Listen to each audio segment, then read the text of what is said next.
Eu quero saudar a todos com a paz do nosso meigo e bondoso Salvador Jesus Cristo. Amados, eu quero falar sobre o pecado. Não vou falar tudo, mas vou falar uma parte sobre o pecado. E o pecado, ele é uma transgressão contra a lei de Deus, contra a sua palavra. Eu quero nesse momento deixar como o texto básico desta mensagem, Romanos capítulo 6, versículo 23, que diz: o salário do pecado é a morte, mas o dom gratuito de Deus é a vida eterna por Cristo Jesus.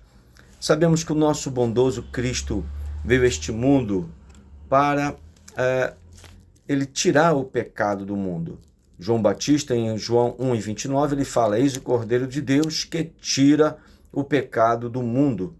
Mas como ele tira esse pecado? Isto é, perdoando.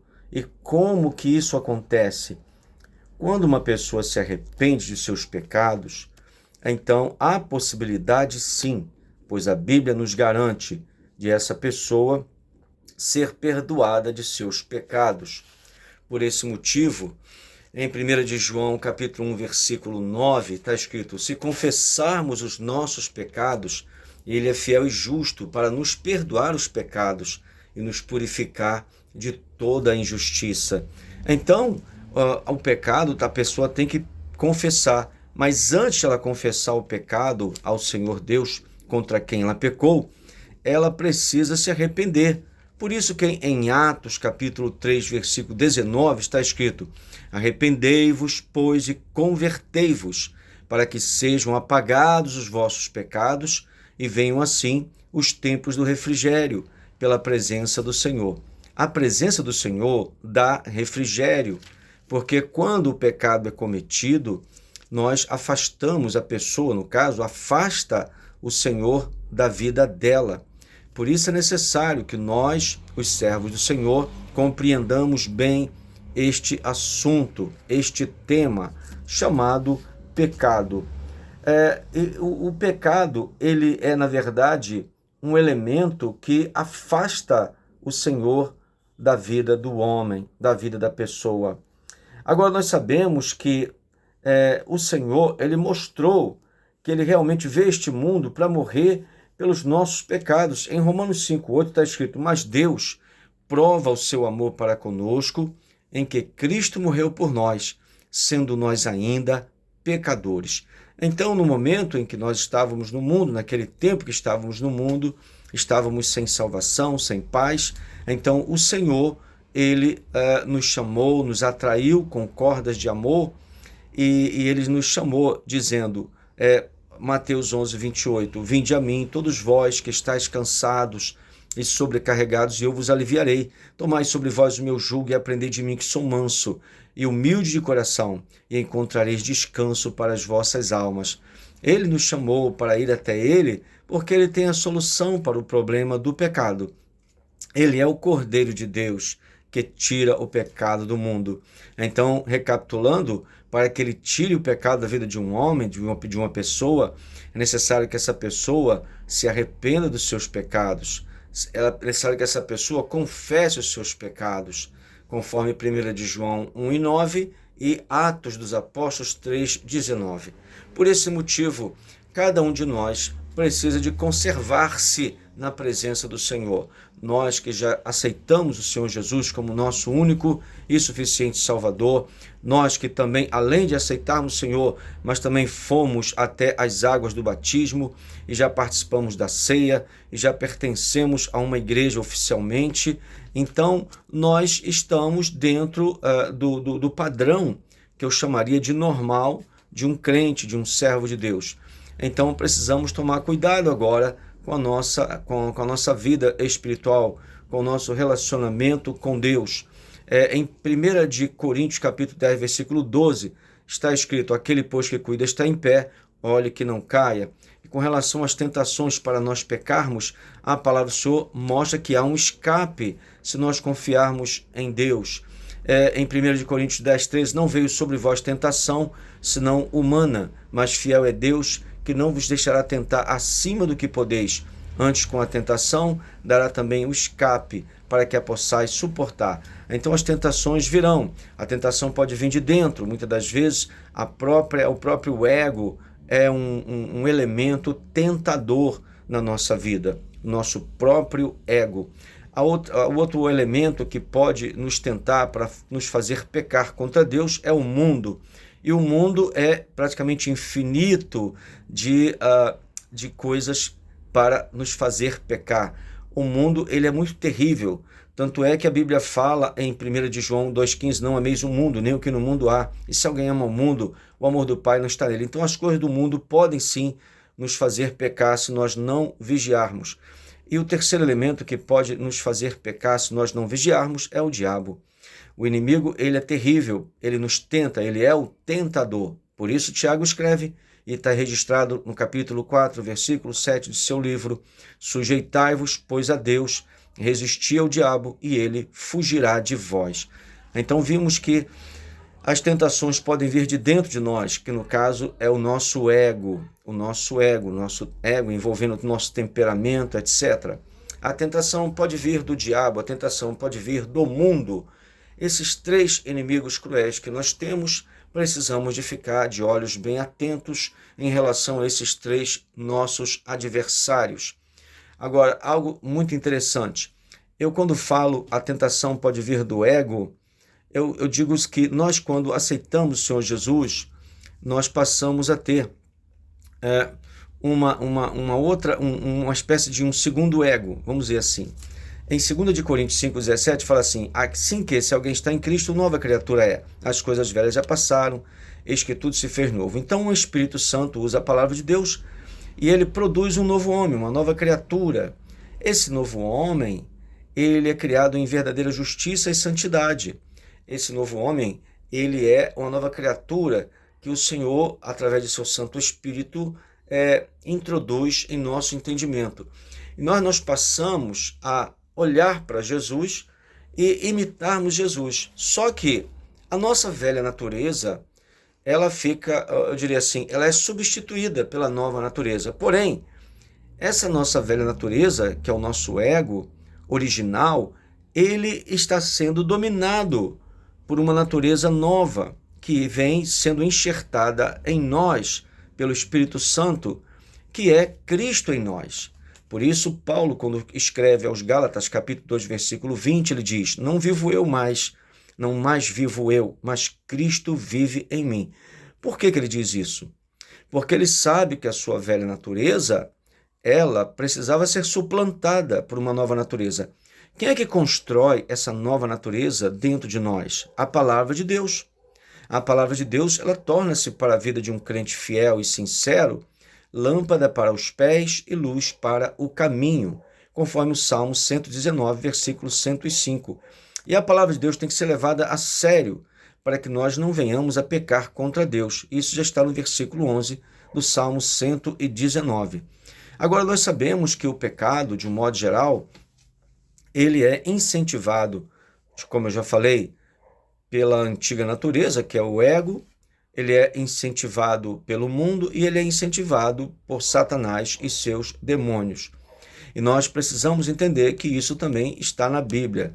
Quando a Bíblia fala em Tiago 4,7, sujeitai-vos, pois, a Deus, resistir ao diabo, ele fugirá de vós, ela está querendo dizer nas entrelinhas para nós o seguinte: vocês não vão ter paz nesse mundo completa. A paz que eu dou é interior.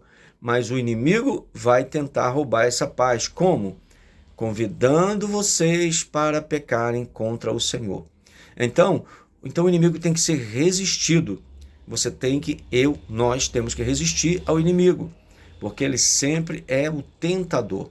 Quando o Senhor Jesus saiu do Rio Jordão, após o seu batismo nas águas, ele foi levado pelo Espírito Santo ao deserto. Para quê? Para ser tentado pelo diabo. Ora, se o Senhor Jesus, sendo Deus encarnado, não foi poupado para ser tentado pelo diabo, eu e você, que somos membros do corpo de Cristo, seremos poupados? Não. Agora, isso é bom e é ruim. É bom porque nos fortalece, porque você só se fortalece na hora do enfrentamento, na hora da guerra, na hora da batalha. E é ruim porque a tentação em si nunca é boa. É uma tentativa de derrubar-nos da presença de Deus, de fazer com que nós saiamos da presença de Deus. Então, essa tentativa o inimigo não vai descansar enquanto nós estivermos vivos nessa terra. E ninguém escapa. Muitos crentes, infelizmente, já não precisam mais ser tentados, porque já cederam à tentação, estão vivendo em plena comunhão com o pecado. Muitos até já foram para o mundo, voltaram para as práticas antigas. Isso é muito triste, não é esse o nosso objetivo, muito pelo contrário. No que depender de nós, os crentes sinceros, vamos estender a mão para que essas pessoas voltem à plena comunhão com Deus. Não é do nosso agrado, nem tampouco do agrado de Deus, ver um crente que já foi uma bênção e hoje está sendo totalmente dominado pelas trevas de novo, outra vez. Agora, eu quero falar sobre algo que nós precisamos meditar. O que fazer quando o crente peca contra o seu irmão, contra a sua irmã, contra o seu pastor, contra qualquer outro crente? O que fazer? Talvez uma coisa que muitas pessoas não entendem é que existem momentos em que não basta somente pedir perdão a Deus. Se eu pequei contra você, antes de eu pensar em pedir perdão a Deus, eu tenho que pedir perdão a você. Tá entendendo? Se eu pequei sozinho, não foi contra ninguém, foi um pecado que eu cometi, de repente uma mentira, alguma coisa que não foi contra ninguém, então eu vou direto a Deus. Mas se eu pequei contra uma pessoa, enganando, mentindo, traindo, seja como for, primeiro eu tenho que ir nessa pessoa e pedir perdão a ela, para depois eu ir a Deus. Mas vamos supor, num caso, uma exceção da regra. A pessoa pecou contra o outro. E aí, quando ele caiu em si, ele falou, eu tenho que ir lá até essa pessoa para poder pedir perdão. E quando ele se dirige à pessoa, só que a pessoa já morreu. A pessoa foi embora. Não tem mais como pedir perdão a ela. Aí, nesse caso, você tem que pedir perdão só a Deus. Mas se a pessoa está viva, a pessoa que pecar contra outra, ela tem que se dirigir a outra pessoa contra quem ela pecou. E uma coisa errada que muita gente faz, que muita gente pensa, vamos supor, eu não pequei contra uma pessoa. Então, se eu não pequei contra ela, logo, quem tem que pedir perdão a quem? É quem pecou.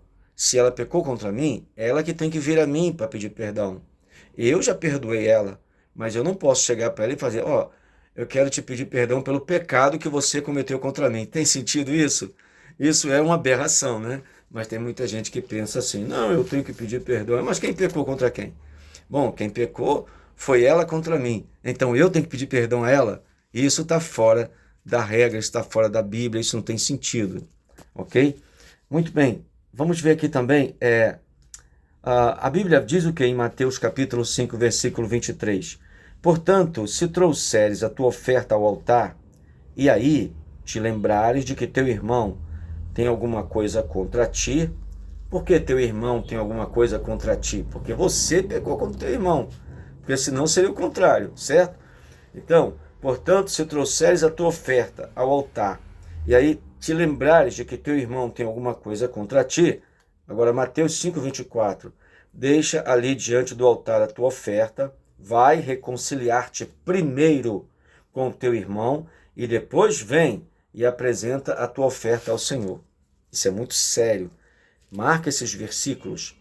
Mateus capítulo 5, versículos 23 e 24. Então, ele quer dizer o seguinte: se eu pequei contra uma pessoa há dias, semanas, meses ou anos atrás, e eu for orar e falar com Deus, Senhor, me dá isso, me dá aquilo, reivindicar alguma coisa, pedir alguma coisa para Deus, nada disso vai valer para Deus e Deus não vai atender. Porque a Bíblia está nos ensinando, e sabe quem falou isso aqui? Foi Jesus. Se eu não aprender com Jesus, vou aprender com quem? Quem tem maior autoridade de ensinar para mim a palavra de Deus? Não é o Senhor Jesus? Quem é que me ajuda a interpretar a palavra que o Senhor Jesus ensina? O Espírito Santo. E quem é a pessoa que é autora da palavra? Deus. Por isso, palavra de Deus.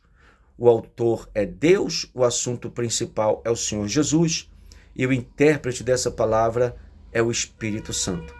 Eu dependo do Espírito Santo para entender a palavra da maneira correta, na hora de interpretá-la, ok?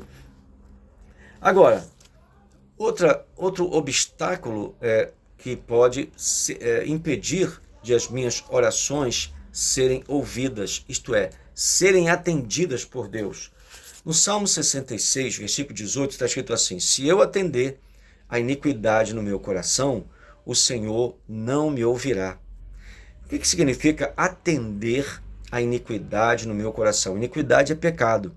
Se o meu coração aceitar pecado e pecar, e depois eu vou orar ao Senhor, olha o que a Bíblia diz. Se eu atender a iniquidade no meu coração, o Senhor não me ouvirá. Ele não vai me dar ouvidos. Não se engane, isso é Bíblia. Isso não é opinião de ninguém. Isso é Bíblia. Muitas pessoas estão tomando decisões, estão tendo comportamentos, atitudes e direções que não estão respaldadas na palavra de Deus. Vou repetir, Salmo 66, versículo 18. Se eu atender a iniquidade no meu coração, se eu acolher, se eu aceitar o pecado no meu coração, o Senhor não me ouvirá, isto é, não atenderá às minhas orações. Isso é Bíblia, isso é palavra de Deus e não podemos sair fora da palavra de Deus.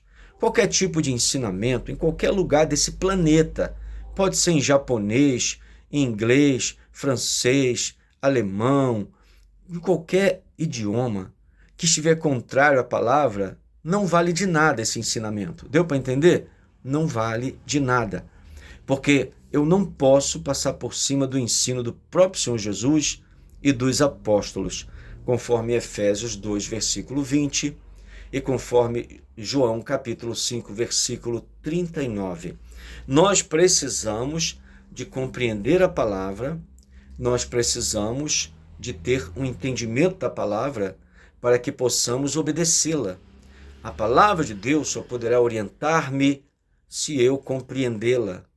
Então, as pessoas que examinam as Escrituras devem fazê-lo com zelo, com responsabilidade, devem fazê-lo com amor, com desejo ardente de aprender a palavra, porque isso sensibilizará o Espírito Santo.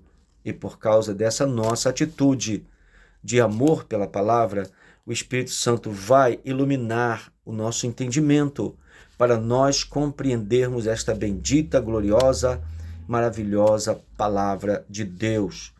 Aleluia! Agora, veja bem, uma pessoa que hoje adultera e não confessa o seu adultério contra o seu cônjuge para o seu cônjuge, uma pessoa casada, teve um relacionamento com outra pessoa fora do seu casamento, fora da sua união conjugal, e ela acha que somente pode pedir perdão a Deus e não tocar no assunto com o seu cônjuge. Biblicamente, essa atitude, esse pensamento está completamente errado. Vai continuar com o seu pecado diante de Deus e se morrer assim, morre perdido ou perdida, tanto faz. A pessoa que pecou contra o outro, deixa eu relembrar para você, se trouxeres a tua oferta ao altar e aí te lembrar de que teu irmão tem alguma coisa contra ti, mesmo ele sem saber do teu pecado, mas ele tem essa coisa contra ti, porque você, a pessoa que enganou o outro, ela está no engano, mas não enganou Deus, Deus está de olho, Deus está sabendo. Então a Bíblia diz, reconcilia-te primeiro com teu irmão, com a pessoa contra quem você pecou. Não importa o tempo que passou, não teve coragem? Pois bem, agora vai ter que confessar. Primeiro, se você pecou contra o seu cônjuge, você vai ter que confessar o seu pecado a ele. Contra o seu cônjuge, você vai ter que confessar o seu pecado a ele. Depois que se você pertence a uma igreja, depois de confessar o seu pecado ao cônjuge, você vai ter que ir ao pastor da sua igreja e confessar esse pecado. Mas não vá só, vá com o seu cônjuge. Tem que ir os dois. Tem que ir os dois. Agora, terceira coisa, ali, diante do pastor da igreja, com o seu cônjuge, uma vez que o seu cônjuge tenha te perdoado, então, naquele momento, o pastor ele vai tomar as atitudes. Cada pastor tem uma maneira de fazer as coisas, mas se todos forem de acordo com a palavra, só resta colocar não o casal, mas a pessoa que pecou em disciplina. E ela vai ficar em disciplina por um período de tempo. E outra coisa, uma vez que ela se humilhou, pediu perdão ao cônjuge, pediu perdão ao pastor e pediu perdão a Deus, com certeza o seu pecado estará perdoado. Todavia, que fique bem claro isso, se isso tudo for um teatro, mesmo pedindo perdão ao cônjuge, pedindo perdão ao pastor, pedindo perdão a Deus e não for sincero, o seu pecado não está perdoado. Deus consegue ver a parte do seu interior que ninguém consegue ver. Só Deus Pai, Filho e Espírito Santo conseguem ver. Mesma coisa é a salvação. Se eu aceitar Jesus, estou falando eu no sentido simulado, estou dando um exemplo. Eu aceitar Jesus, eu sou um pecador, vou lá, entrei na igreja, vou aceitar Jesus, mas não foi de todo o coração, aquela minha aceitação vale um zero bem redondo, não vale nada, ok? Tudo tem que ser com Deus, tem que ser sincero. Deus não aceita teatro, Deus não aceita atores e nem atrizes. Nossa vida diante de Deus não pode ser de atores e nem de atrizes. Nós temos que ser legítimos. Se você disser que ama, você tem que amar de coração. Se não ama, melhor ficar calado. Mas se a falar que ama, é porque ama de verdade. Deus não aceita meia verdade, nem meia mentira. Para Deus é sim, sim, não, não. Passou disso, é de procedência diabólica, maligna. Então lembre-se, ninguém que pensa que vai ficar na igreja por anos e anos, vivendo amaziado, vivendo em fornicação, vivendo em pecado sexual, etc., e depois vai para o céu, não vai. Ainda tem aqueles que, infelizmente, acham que uma pessoa que fica a vida inteira vivendo no pecado, no dia da morte ainda fala assim, quem sabe, né? Naquela hora H, o fulano se arrependeu. A probabilidade daquela pessoa não se arrepender é praticamente 100%. Ela vai chorar, ela vai pedir perdão, mas a sinceridade é Deus que vê. E é muito difícil. Uma pessoa que levou anos e anos, com todas as condições para se arrepender de seus pecados. E aí na hora que está vendo que a morte está chegando, até um bandido, na hora da morte, fala, Senhor, me perdoa os meus pecados. Já pensou? Se fosse assim, o inferno estaria vazio. Mas, irmãos, não seja tolo em pensar assim. Com Deus as coisas são muito sérias mesmo, porque Deus vê o coração e ninguém engana Deus.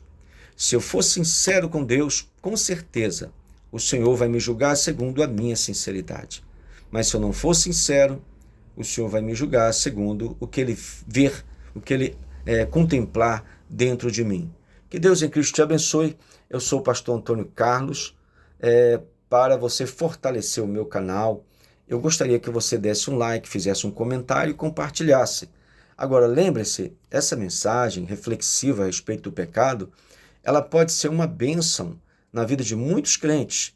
Compartilhe, porque vai ser bom para você e para quem você compartilhar.